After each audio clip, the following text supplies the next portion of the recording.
Vamos a decir algunas cosas introductorias de Leandro Santoro, con quien tengo el gusto esta noche de hablar por primera vez, que terminen de completar esa presentación que usted vio recién un poquito más formal. La primera cosa que quiero decir de Leandro Santoro es que se llama Leandro, como Alem. Y uno cuando lo escucha, cuando le ve la camisa blanca y el indefectible blazer azul y ve cómo habla, empieza a reconocer rasgos de familia mucho más con el radicalismo que con el peronismo. Y en este momento de la Argentina, donde pareciera que el radicalismo resurge, uno tiende a decirle, pero no te habrás equivocado de partido, no te estarás cruzando en el momento inadecuado de vereda. Leandro, bienvenido. Muchas gracias por la invitación. ¿Qué me decís de esto que te digo? Bueno, que no, obviamente. Lo tomo como un piropo, entiendo, viniendo de vos, ¿no? Mira, yo tomo una decisión en función de un compromiso ideológico muy claro. Cuando Alfonsín se muere, el radicalismo hace un giro hacia la derecha, para mí irrecuperable, y se termina de consolidar con el acuerdo de Gualeguaychú. No solamente hacia la derecha liberal, sino hacia la derecha de la antipolítica, que era lo que para nosotros representaba el macrismo en ese momento. Cuando todavía militaba yo en el radicalismo y hablaba con los principales líderes de la Unión Cívica Radical, incluso los que después motorizaron el acuerdo de Gualeguaychú, ellos tenían con Macri una caracterización muy concreta, representaba la antipolítica, eran los negocios en la política, el intento del mercado de colonizar el Estado. Siempre tuve diferencias ideológicas, nosotros estábamos un poquito más a la izquierda, Alfonsín inclusive decía, estos son la izquierda del alfonsinismo cuando hablaba de nosotros. ¿Nosotros quiénes eran? El grupo político mío, al cual yo pertenezco. Acá en la capital. En la capital federal, sí, que tuvimos la suerte de tener una relación personal con Raúl. Tuve la suerte de charlar mucho, de ser su amigo, de compartir cosas, así que sé más o menos cómo veía la política y sé también cómo la veían el resto de los dirigentes radicales en función de las conversaciones que mantenía yo con Alfonsín. Mira, la Unión Cívica Radical decidió definir su identidad por el antiperonismo.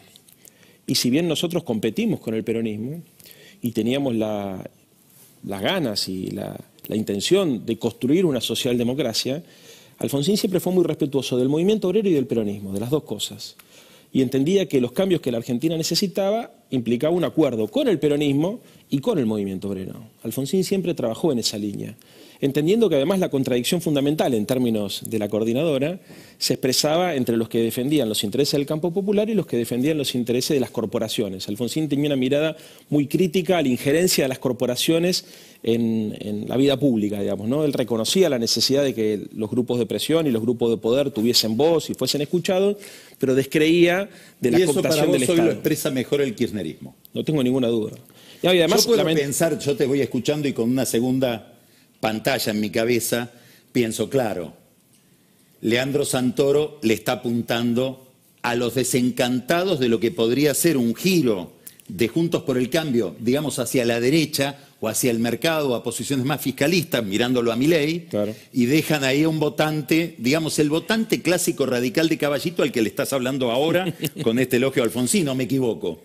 A ver, funciona así, opera así, pero no es que lo hago porque tengo un interés particular o electoral. No, es lo que verdaderamente pienso. Ahora te quiero mostrar unos gráficos, Dale. Unos cuadros. Vamos a ver si los podemos mirar acá en la pantalla. A ver. Tienen que ver con... No, esto. Esta es la imagen de Alberto en la capital. Esto es un estudio de Opina Argentina de Facundo Nejamquis que evalúa la imagen de Alberto Fernández, 71% es en bloque negativa, con matices, ¿no? Algo negativa y muy negativa, y la positiva que es 24%. Ahora vamos a mirar qué imagen tienen de vos según esta encuesta, que la sigo bastante, la pegó muy bien en las PASO. Vos estás en 51 y 34. Con 15 de desconocimiento. Con 15 de desconocimiento. Que ahí tenés un potencial. Podemos crecer. Sí, lo que te pregunto es, no me interesa el 34 y el 51, me interesa la diferencia entre 51 y 71, digamos, llevas una mochila encima que es tu amigo Alberto Fernández. ¿Cómo te explicás lo que pasó entre el Alberto Fernández, que conocía a todo el mundo, el operador de Néstor, y esto, que es casi un meme que camina?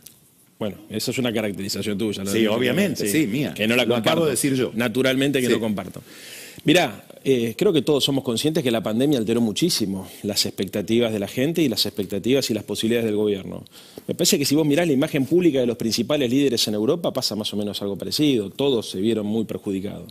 ¿Vos crees que están perjudicados por situaciones objetivas, porque les tocó una escena, o porque se quebraron ellos como seres humanos en una escena muy compleja? No, mira, yo creo que... ¿Me entendés lo que perfectamente, pregunto? o sea, seguramente es una combinación de las dos cosas, ¿no? Ahora, si hablamos de la sociedad y no del círculo rojo, lo más importante es el deterioro socioeconómico de la Argentina, eso sin duda. Para el círculo rojo puede ser que algunos dirán, no, yo esperaba un Alberto que sea, no sé, que tenga esta característica, que se pelee con Cristina, otros, no, yo esperaba un Alberto que tenga más despliegue político. ¿Vos qué Alberto esperabas? Lo que pasa que... Y contame un poco sinceramente la diferencia que hay entre este Alberto que ves, que es distinto del que veo yo, obviamente, y el que vos también imaginabas. Lo que pasa que ¿O qué estás esperando? Esa es la pregunta. Primero, yo no hago política pensando en las personas, o sea, yo le asigno un valor a lo personal mucho hablo menor. Como gestión de gobierno, sí, sí. No por él. Bueno, pero... mucho se explica, lamentablemente hoy el debate político está excesivamente personalizado desde mi perspectiva ideológica. Yo valoro mucho más las ideas y los valores y las políticas públicas que la imagen que puede ser coyuntural. De hecho, si yo me hubiese guiado por la imagen, nunca hubiese sido amigo de Raúl Alfonsín, porque después que le decretaron el cáncer, Alfonsín empezó a recuperar. Pero ser amigo de Alfonsín en la época que era amigo yo era muy difícil, ¿no? Pero explícame por qué sos amigo de Alberto, no de Alfonsín. No. Si ahora volvemos a Alfonsín. A ver, primero soy amigo porque lo conocí antes de ser presidente y en segundo lugar porque creo que además de ser una buena persona y bien intencionada, expresa los valores por los cuales yo milité toda mi vida. Tiene una concepción de la democracia con sentido social, él cree que el Estado tiene que cumplir un papel, que la riqueza se tiene que redistribuir, que la Argentina necesita una alianza entre el capital y el trabajo, que es necesario pensar un modelo de inversión pública para motorizar la inversión privada, no cree que la democracia sea solamente un régimen electoral, entiende que se necesita generar condiciones para incentivar la producción, el consumo y el empleo. En definitiva, está mucho más cerca del universo de valores que tengo yo del que tiene muchos dirigentes. ¿Cuánto pesa en tu evaluación la práctica, la capacidad para lograr esos objetivos, mucho, ese discurso? Mucho, Carlos. ¿Qué te reís? No, me río porque, a ver, hay un intento todo el tiempo de descontextualizar el ejercicio del poder. No, estoy tratando al revés, de contextualizar esos objetivos, que no tengo por qué discutirlos, digamos, con mayor pobreza, una inflación bastante descontrolada, instrumentos muy rudimentarios para controlar la inflación, una relación con el sector privado que seguramente no alienta a nadie a invertir, la gente, ya no hablemos de las empresas, las familias, las que pueden se van, muchos de los que pueden se van, digamos, hay como una especie de diferencia entre el horizonte, digamos, utópico que encierran todos esos valores y la práctica muy notoria, que me gustaría que la expliques. No te lo digo para gastarte, digamos. No, ya sé, no. Lo que pasa es que yo te decía que es incómodo por ahí para el análisis político, desde mi perspectiva ideológica por lo menos, centrar el análisis en las características personales. No hablo de características, hablo de éxitos y dificultades, para no decir fracasos del gobierno. Ahora vamos. Yo creo que el contexto de pandemia es un contexto que tiñe todo. Si vos me preguntás a mí si nos hubiésemos imaginado el 10 de diciembre del 2019 que nos iba a tocar hacer gestión con este marco de condicionamientos, no se nos hubiese ocurrido nunca. Yo creo que la gestión de Alberto Fernández va a ser mirada en perspectiva histórica, entendiendo que fue el presidente de la pandemia. Me parece muy injusto cargarle las tintas a él, suponiendo que es un error de gestión o una falta de liderazgo político, llamarlo como quieras, los problemas que se han suscitado. Creo que cualquier otro presidente de la democracia que le hubiese tocado gobernar en este contexto lo hubiese tenido muy difícil. Ahora vos pensás, Carlos, vos pensás, sí, Carlos, que Alberto no tiene que resolver un problema, tiene que resolver al menos 2 o 3, la recesión y la inflación al mismo tiempo. Todo el instrumental económico, tanto de la ortodoxia como de la heterodoxia, te sirve para resolver uno de esos 2 problemas. Cuando vos tratás de estabilizar la economía, ¿no es cierto?, tenés un problema con el crecimiento. Cuando tratás de estimular el crecimiento, tenés un problema con el recalentamiento de los precios. Y el común denominador es el dólar. Y la gestión anterior te deja una deuda de 100.000 millones de dólares con complicaciones enormes. Poné a cualquier presidente en un contexto de pandemia a tratar de mejorar la actividad económica, bajar la inflación, renegociar la deuda con los acreedores privados y con el Fondo Monetario Internacional en pandemia con esta posición, Carlos. A ver, no te digo que esté para el Nobel, pero la verdad no es fácil encontrar una persona que pueda construir los consensos políticos, sociales y llevar adelante una economía como la nuestra con el grado de complejidad con el cual la tuvo que agarrar este muchacho. Es increíble. está muy bien la descripción que hace, si no fuera porque no es que no logró acercarse a las soluciones, se alejó de las soluciones. ¿Cuáles son las soluciones para La deuda aumentó, la inflación aumentó y los problemas que tiene la economía argentina son mayores. Más allá, y esta es la pregunta que te quería hacer sobre la pandemia, si vos crees que cuando se haga la evaluación de cómo manejó el gobierno la pandemia, sobre todo en relación con la cuarentena, con ese abordaje, si no va a haber reproches enormes. Digamos, cuando vos mirás la información internacional te dicen, es el país donde en proporción de cantidad de gente más muertos hubo, seguro en América Latina, y el que más daño se le hizo a la economía a pesar... No, en América Latina está mucho peor Perú, está bastante peor Brasil, pero igual te tomo que... En relación, muertos por millón, sí, por millón Perú, aparte un truco ahí con Perú está bien, Brasil tengo mis dudas. Sí, también. Pero además te digo, o sea, la verdad es que, a ver, vos pensás que la Argentina tenía el sistema público de salud desarticulado, nosotros tuvimos que ganar tiempo, tuvimos que tratar de salir al mundo a buscar insumos que estaban siendo prácticamente prohibitivos, los países centrales los acaparaban, era difícil conseguir respiradores, era difícil conseguir vacunas, era difícil conseguir insumos. Vos me preguntás a mí, che, ¿estás conforme, Leandro, vos con todo lo que se hizo? De ninguna manera, y el presidente tampoco. Así hubiésemos hecho todo bien, la situación ameritaba para redoblar los esfuerzos. Lo que digo es, me parece que hay que poner todo en su contexto, digamos. La Argentina no tiene partidos políticos, con lo cual es muy difícil construir acuerdos estables y duraderos, ¿no? Es muy difícil encontrar interlocutores legítimos para poder prorratear los costos frente a una crisis de esta naturaleza. Y la verdad es que acá si hay algo para discutir, digamos, entre otras cosas, es cómo respondió el sistema político de cara a esta situación. Los ataques fueron, la verdad, furibundos. Vos pensás que nosotros, mientras estábamos discutiendo con los laboratorios, había la principal dirigente de la oposición, porque es el presidente del PRO, salía a decir que estábamos tratando de cobrar coimas para conseguir vacunas, o que rechazábamos, perdóname, que rechazábamos... Sobre ese tema, Leandro, lo que hay que reprocharle a la oposición es que le votó una ley de vacunas de la que se dieron cuenta de las dificultades cuando ya la ley estaba aprobada. Ustedes, si algo tendrían que agradecerle a la oposición, es haber votado esa ley de vacunas. Mira, esa ley de vacunas, entre otras cosas, salió como consecuencia... Con independencia de las críticas que hubo cuando después se dieron cuenta de lo que habían votado. Pero estamos hablando... No, estamos hablando de dos cosas distintas. Una cosa es decir, mira, no tenemos marco normativo, estamos enfrentando una situación difícil, y entonces todos tratan de ayudar, y yo digo por la palabra, ¿cómo se llamaba la palabra que... Negligencia, que fue el problema. Pero en el medio de esa negociación también, Carlos, antes y después, nosotros tuvimos que bancar que nos organicen 7 movilizaciones rompiendo la cuarentena, que digan que rechazamos las vacunas de COVAX por prejuicios ideológicos, que publiquen en la tapa de los diarios que las vacunas chinas que habíamos comprado eran de mala calidad cuando habíamos comprado otra. Tuvimos que bancarnos también que salieran a decir que habíamos participado de un crimen que era de gravedad institucional por el fallecimiento del exsecretario de Cristina Fernández de Kirchner. O sea, la verdad que la oposición en la Argentina no ha jugado un papel que vos me digas, mira, es para sentirse orgulloso. Entre otras cosas porque estaba resolviendo su propio liderazgo, Carlos. Porque mientras nosotros estábamos discutiendo cómo hacíamos para conseguir los insumos, para enfrentar la pandemia, ellos estaban viendo quién era el jefe de la oposición. Si era Macri, si era Larreta, si era Patricia Bullrich o cualquiera. Entonces todo el tiempo condicionando la posibilidad de construir acuerdos a la tensión interna, que es exactamente lo mismo que pasa ahora, Carlos. Yo te hago una pregunta a vos. ¿A vos te parece que un líder, ¿a vos te parece que un líder democrático, como yo no tengo dudas que Rodríguez Larreta lo es, en una democracia republicana, como espero que sea la nuestra, puede decir libre de cuerpo, yo con estos sectores de la sociedad no voy a discutir sin que eso tenga costo social? ¿Vos te diste cuenta de la peligrosidad de esas palabras que ha dicho esta semana Horacio Rodríguez Larreta? Pero ¿cómo? Vos podés estar en contra del kirchnerismo, hasta podés tener sospechas que el kirchnerismo te vaya a cumplir, es legítimo. Ahora, nosotros representamos un sector de la sociedad. En cualquier democracia seria del mundo, un líder que dice eso en ese mismo momento queda descalificado para competir, porque si el día de mañana Horacio Rodríguez Larreta llegara a ser presidente de la Nación, solo no va a poder resolver estos problemas y va a tener que convocar a la oposición. Entonces se está generando un clima que me parece que dista mucho de ser republicano. Y esto es el funcionamiento habitual, lamentablemente esto funciona así. Coincido con todo lo que dijiste, solo que cuando todo lo que estás diciendo a mí me resonaba una palabra, una consigna en mi cabeza que era Macri basura, vos sos la dictadura. Bueno, yo no la canté.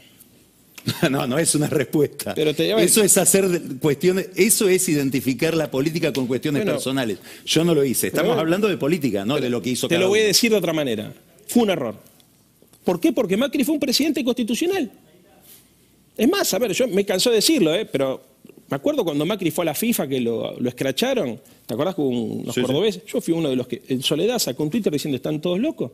A mí Macri no me gusta ni un poquito, pero Macri representa un sector de la sociedad y yo tengo la obligación de respetar el sector de la sociedad que cree en Macri, aunque yo no crea en Macri.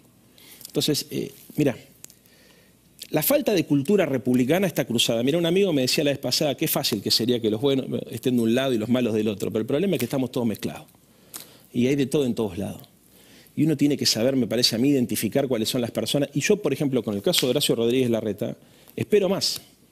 Y mirá que le compito, Yo quiero ganar la ciudad, quiero que una compañera, un compañero mío sea jefe de gobierno, porque me parece que se necesita. ¿Vos no? Bueno, no, yo no peleo por mí, peleo por mis ideas. Y por las ideas de mis compañeros y mis compañeras. Pero, mirá lo que está pasando. O sea, es complejo, ¿viste? Porque también es muy injusto cargar las tintas. Yo, no más allá que le tenga cariño a Alberto y que yo sé qué clase de persona es, cómo son sus convicciones, ojalá el problema fuese una persona, Carlos. Ojalá el problema fuese Cristina, fuese Alberto. Sería tan sencillo. La forma en que está armado este oficialismo, ¿vos pensás que puede dar buenos resultados? Yo te leía... Te pregunto por algo más particular, algo que dijo Máximo Kirchner, que me parece muy interesante. Él dice, ojo que el deseo de satisfacer a todos para mantener la coalición se puede fagocitar a la gestión. Y sin una buena gestión es imposible que una coalición se mantenga unida, porque van a tener todos el impulso natural de despegarse. ¿Vos crees que Alberto entiende bien ese problema? ¿O habría cosas que tendría que no negociar con nadie y mantenerlas como una guía? No, a ver, yo creo que hay cosas que él las mantiene como una guía. Vos te imaginás que cuando nosotros sacamos el decreto para declarar servicios públicos esenciales a las telecomunicaciones, sabíamos el problema que nos íbamos a comprar. Y ahí no hubo ningún tipo de titubeo. O cuando tomamos la decisión de promover en el Parlamento la ley para generar un aporte a las grandes fortunas, también sabíamos que nos íbamos a comprar un problema. Y ahí no hubo titubeo. No. Mira, yo escuché tu reportaje con Del Río. Muy interesante. Donde vos decías que había un dispositivo endemoniado, creo, ¿no es cierto? Que era el que provocaba que la vicepresidenta se ha puesto al presidente en una fórmula única, ¿no? Y después dijiste, yo no sé si lo vinculaste vos, que Larreta, para ser candidato a presidente, tenía que no ser jefe de la oposición. Que él quiere no ser jefe de la oposición. Claro, porque cuando ejercía el rol de jefe de la oposición, bajaba en las encuestas. Tenés razón, pasa eso. Yo decía, el dispositivo endemoniado es como está funcionando la política. ¿Vos te das cuenta? ¿Por qué?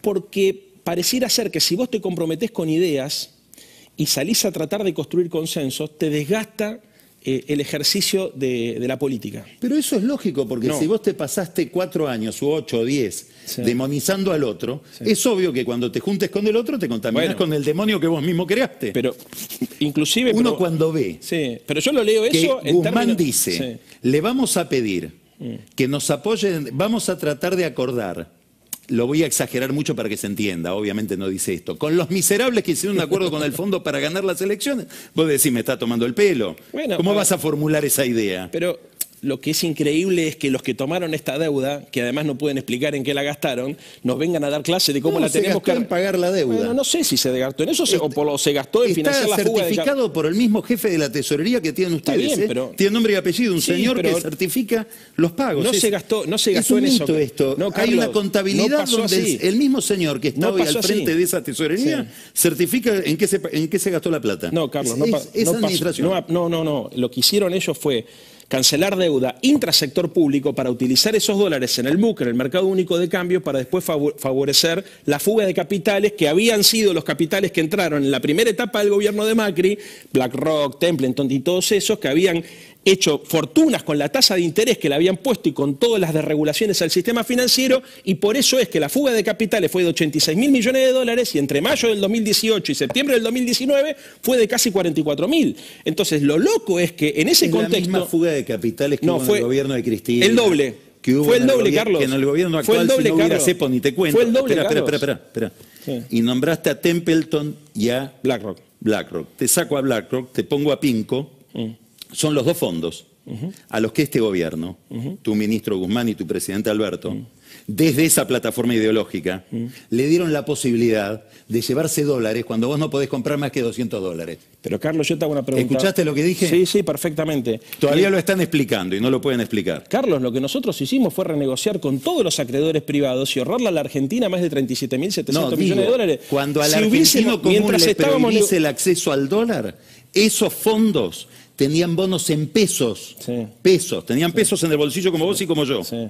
Vos, si querés ir a protegerte de la devaluación o de la inflación en el mercado del dólar, no te deja el gobierno. Sí. A PIMCO y a Templeton, sí. Mirá, envueltos en la bandera de todo lo que dijiste antes. No, a ver, yo no estoy haciendo un análisis ideológico. No, porque digo, esto no es ideológico. Y cuando te lo explican, sí. y cuando Guzmán, ahora voy por un tema de honestidad intelectual, cuando Guzmán te lo explica y decís, sí, tenías razón, no le ibas a dar pesos para que después te hagan estallar el dólar. Por ejemplo, porque eso así. Pero como...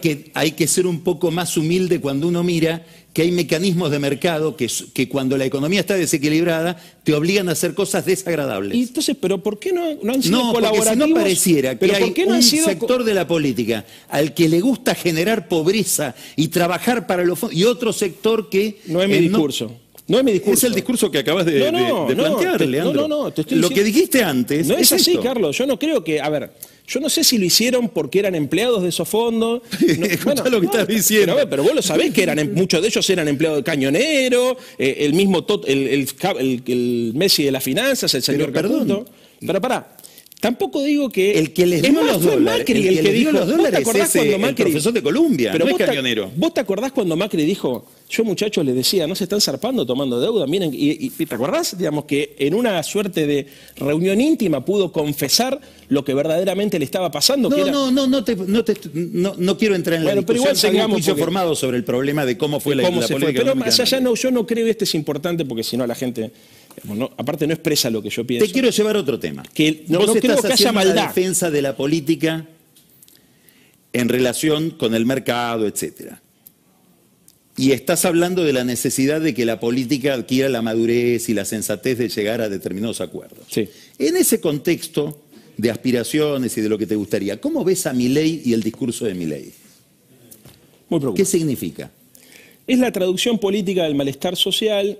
Me parece que anclada en los valores de la ultraderecha, de la derecha más dura, lo veo como una preocupación, porque además veo que está corriendo hacia la derecha al conjunto de la sociedad y en particular hacia Juntos por el Cambio. Me parece que hay cosas que tienen, hay definiciones de ellos que tienen componentes que son muy peligrosos, como la negación al cambio climático, la relativización de la utilización de la vacuna como un mecanismo para contener la pandemia. Creo que niegan la sociedad, creo que son una suerte de neotacherismo. Viste que Thatcher en su momento había dicho la sociedad no existe, existen los individuos. Y ese discurso es asumido como propio y de esa lógica hiperindividualista está muy cerca de ir hacia una suerte de totalitarismo de mercado. Me parece que son muy irresponsables en términos de lo que proponen. Creo que además juegan con fuego porque están acicalando un malestar legítimo en la sociedad, pero dándole una traducción antipolítica, llevando la discusión hacia situaciones que son verdaderamente delirantes, donde incluso se ha llegado a hablar de superioridad estética y cosas así que me parece que no ayudan. Estás diciendo todo lo que te alarma. Sí. La pregunta es ¿cuánto te interpela la aparición de esto? ¿Cuánto a la política del peronismo, del kirchnerismo, del radicalismo, del PRO, etcétera, sí, le está diciendo algo como para interrogarse? Es un fenómeno global, no es que pasa solamente acá, ¿no? Si pasara solamente acá... Pero está pasando acá. Sí, pasa acá. Dice mucho, está claro, dice mucho, pero yo lo noto como un fenómeno global. O sea, la ultraderecha no es solamente un partido, es una agenda. Y está hablando, me parece a mí, de una época donde los lazos sociales se empiezan a romper y donde los conceptos tradicionales de lo social y de lo político están en crisis. Ojo, no nos interpela solamente a nosotros. Mirá los problemas que está generando en Juntos por el Cambio, haciendo que dirigentes razonables terminen yendo hacia posiciones irrazonables. Entonces me preocupa y creo que... A ver, me preocupa, pero al mismo tiempo no dejo de ver que es un fenómeno excesivamente urbano, ¿no? O sea, me preocupa ahora, no tanto por lo que representa electoralmente, sino por cómo puede influir, digamos, en el conjunto del sistema político. Por lo que dicen las encuestas, no es un fenómeno solamente urbano, sino juvenil, que coincide con una especie de fuga de los jóvenes, probablemente por razones de evolución, que ya los jóvenes que recordaban o que vivieron la etapa gloriosa, digamos, del kirchnerismo, el crecimiento, etcétera, ya no son más jóvenes. Hay un tema con la juventud. Sí, también lo estoy viendo. ¿Y eso qué significa? Primero, creo que es una exageración decir que los jóvenes son libertarios. Me parece que los libertarios se nutren mayoritariamente de jóvenes, que no es lo mismo, ¿no? Hay jóvenes que son parte del Frente de Todos o que se sienten cercanos a nuestras ideas, muchos son de izquierda, una izquierda trotskista y otros son independientes. Hay gente, inclusive hay liberales muy razonables que no tienen nada que ver con esa forma de ver las cosas.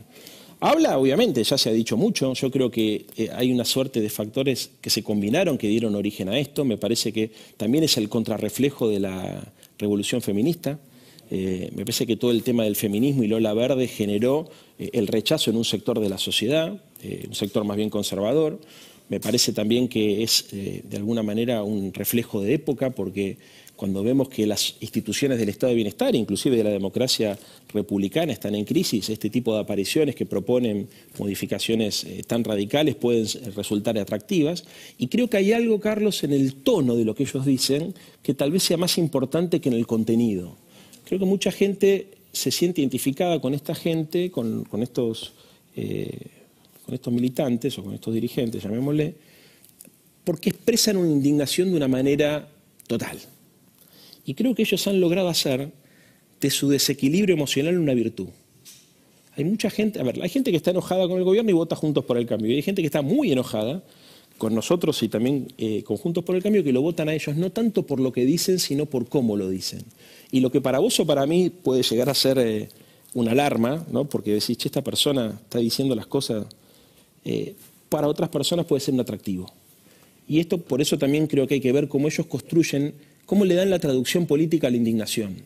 Esto sí es un problema que tendríamos que ver todos, porque la desilusión, la desesperanza, si se traduce políticamente de esta manera, corremos el riesgo de que conduzca un camino nihilista del cual va a ser muy difícil salir. Entonces, sin duda, la política en su conjunto tiene que estar a la altura y tiene que saber leer lo que está pasando, porque estamos hablando de muchos factores, ¿no es cierto? Entre ellos, esto que te decía recién, que se dan en el mundo, pero que en particular se dan más en la Argentina. Ahora te hago la última pregunta, seguiría mucho tiempo más, pero la pregunta, volvemos a lo anterior, al gobierno. Sí. Y ahora quiero aprovechar que vos sos amigo de Alberto Fernández, que sos el oficialismo, estás en la campaña, te saco de la campaña, pon el resultado que quieras en la elección, el que vos quieras. Contanos, según vos imaginás, no un pronóstico, no te voy a pedir un pronóstico, un escenario, el escenario que está en la cabeza de Leandro Santoro respecto de qué rumbo toma el gobierno después de la elección, en relación sobre todo con la economía. Mirá, primero creo que hay que seguir apostando al diálogo, a pesar de que los republicanos de Juntos por el Cambio digan que no hay que dialogar o que no están dispuestos a dialogar. Te lo hago distinta la pregunta para evitar esta parte. ¿Qué llevan al diálogo? Bueno, supongamos que hay diálogo además. Bueno, yo creo que ahí hay varias cosas, ¿no? Está claro que el principal problema que tiene nuestra economía es la restricción externa o la dificultad para conseguir que los dólares que nosotros producimos queden en la Argentina. Entonces esto me parece que es lo primero. Vos, como te decía recién, nosotros estamos enfrentando un problema doble, que es el estancamiento económico, que empieza a reactivarse de alguna manera, pero con la contracara de esto, que es la inestabilidad de precios. Entonces hay que ver de qué manera equilibramos esto. Y se necesita el común denominador, tener dólares en el Banco Central, prorratear, me parece a mí, lo máximo posible los vencimientos con el fondo, porque la ausencia de dólares también está estructurada en función de las expectativas que el mercado tiene de la capacidad de pago de la Argentina. Yo cuando pienso en un acuerdo político, pienso en principio en la posibilidad, a pesar de todo esto que hemos dicho acá y de las diferencias que hemos mostrado sobre cómo cada sector de la Argentina ve el tema de la deuda externa, creo que es indispensable que los que están hoy al frente de la oposición se den cuenta que se necesita ponerse de acuerdo para construir un acuerdo que sea sostenible en el tiempo, porque la deuda la van a tener que pagar los que vengan y los que vengan después. Pero eso, Carlos, impacta sobre las expectativas actuales. Entonces, se necesita construir un acuerdo de esta naturaleza y hay que, lamentablemente, la gobernabilidad en la Argentina, ¿sabés qué te lo da? El tipo de cambio, la reserva del Banco Central. Después todo lo demás es un complemento. Vos me estás diciendo lo siguiente, faltan dólares. Sí. Y yo te hago el mismo planteo como lo haría el Guzmán de octubre del año pasado, no este. Sí. Sobran pesos. Bueno, ahí el problema Porque hay mucho déficit y lo financiás emitiendo. ¿Qué te diría un Stiglitz, por ejemplo? Te diría, mirá que lo peor que puedes hacer es provocar... Yo quiero saber qué me diría Alberto. Bueno, Eso es lo que todos estamos tratando de saber. Te lo voy a tratar de explicar también, a pesar de que a mí no me gusta hablar en representación de nadie. Lo que nosotros entendemos es que en un contexto de recuperación económica después de una recesión, lo peor que podés hacer es provocar un ajuste. Ahora, fíjate lo que te diría Guzmán seguramente. Nosotros hemos logrado expandir la economía mientras reducimos el déficit fiscal, porque mejoramos la recaudación impositiva. Y eso es algo que seguramente va a fortalecer la posición argentina en el mediano y largo plazo, ¿no? Entonces, esto hay que verlo y hay que verlo como un logro de la Argentina, ¿no? Expandimos el gasto, sostenemos la actividad económica. ¿Más impuestos? No estoy diciendo más impuestos, mejorando la recaudación. Nosotros no es que pensamos la cuestión impositiva en términos de lo que el prejuicio de la derecha supone que lo pensamos. O sea, a nadie se le ocurre decir hay que caerle con un garrote. Yo quiero que la gente gane. O sea, mira, hay 3 E que nosotros tenemos que generar. Empresas, hay que generar nuevas empresas, empleo y excedente económico. Ese excedente económico, una parte tiene que ir a la inversión privada, y otra parte tiene que ir a la distribución del excedente para garantizar el estado de bienestar. Nadie está en contra que la gente gane dinero. Siempre pensamos nosotros la matriz tributaria en términos de la progresividad y utilizar esos recursos, entre otras cosas, para, a través de la inversión pública, estimular el crecimiento de la economía. Entonces, para nosotros es muy importante. Vos decís, che, sobran pesos. No es que sobran pesos, acá lo que faltan es dólares. Lo que pasa es que cuando vos discutís, pues es fácil hablar de la emisión de pesos si no hablas de la emisión de dólares. Bueno, de deuda, perdón. Entonces, hablemos de la emisión de deuda, cómo controlamos nosotros los intereses de la deuda, y después hablemos de una reducción impositiva. Pero es increíble que en la Argentina nos vengan a decir que una cosa está escindida de la otra. Entonces, vos tendrás tu explicación de por qué se tomó la deuda. Yo me quiero ir agradeciéndote primero la invitación a tu programa. Siempre te veo, a pesar de que no coincido, pero me gusta mucho leerte y mirarte. Y decirte francamente que espero que los argentinos y las argentinas se den cuenta que la única forma de salir de este atolladero en el cual estamos metidos es que haya un consenso alrededor de cómo conseguimos resolver el problema de la deuda, resolver el problema de la restricción externa y utilizar los dólares de manera inteligente, no para que se lo fuguen a los paraísos fiscales, como hizo el señor Macri o como hicieron los funcionarios del gobierno anterior, sino para que sirvan para aumentar la producción argentina, para mejorar la competitividad y para mejorar la productividad. Después te voy a mandar la lista. Sí. De los publicada por Horacio Verbitsky, sí, de los principales compradores de dólares durante la era Macri, sí, te vas a encontrar todos amigos de este gobierno. Sí, no del de Macri. Y medios de comunicación. Entre ellos Cristina. Y medios de comunicación también. Sí, hay, sí, ¿no? sí, Y dueños de medios de comunicación. Leandro, muchísimas gracias. Gracias, Carlos, por invitarme.